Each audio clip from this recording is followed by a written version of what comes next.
नमस्कार प्रेक्षकांनो, लग्नानंतर होईलच प्रेम मालिकेमध्ये जबरदस्त ट्विस्ट आपल्याला पाहायला भेटणार आहे। काव्य आता कायमचे घर सोडून आलेली आहे आणि ती गुरुजींना भेटायला सुद्धा आलेली असते।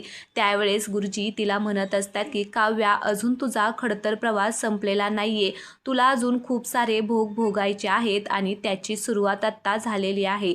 असं म्हटल्याबरोबरच काव्याला मात्र इकडे धक्काच बसतो, पण ती गुरुजींना म्हणत असते की ठीक आहे, आता माझ्या नशिबात हे भोग भोगायचेच आहेत, तर मी भोगेल ते भोग, असं ती म्हणते। तेवढ्यातच गुरुजी म्हणतात की पण हे सगळं तुला एकटीलाच भोगायचं नाहीये, तर याच्यामध्ये पार्थ सुद्धा हे सगळं भोगणार आहे। आता असं म्हटल्याबरोबर काव्याला खूप मोठा धक्काच बसतो की आता हे माझ्यामुळे पार्थला सुद्धा भोगायला लागणार आहे, म्हणून तिला खूपच मोठा धक्का बसतो।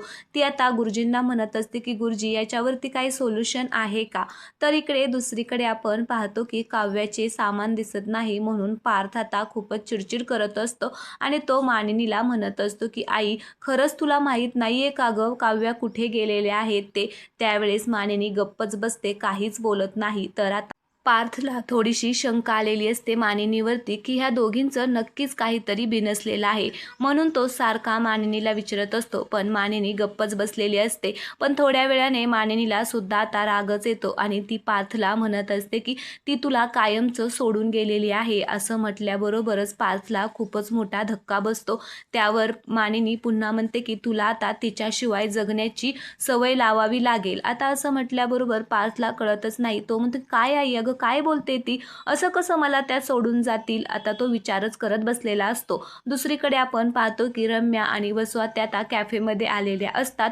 त्यावेळेस वसुआत्या आता म्हणत असते की आपण एका स्पेशल व्यक्तीला भेटायला आलेलो आहोत। तर आता रम्या म्हणत असते की कोण व्यक्ती आहे ती स्पेशल? त्यावेळेस वसुआत्या म्हणत असतात की आपण जे फोनवर बोलत होतो ना, ती व्यक्ती आहे। आता रम्या खूपच खुश होते आणि तेवढ्यातच तिथे भास्कर येतो। आता भास्कर ह्या दोघींचाच माणूस आहे हे आपल्याला कन्फर्म झालेलं आहे। आता भास्कर खूपच मोठा म्हणजे खूप मोठे संकट घेऊन आलेला आहे।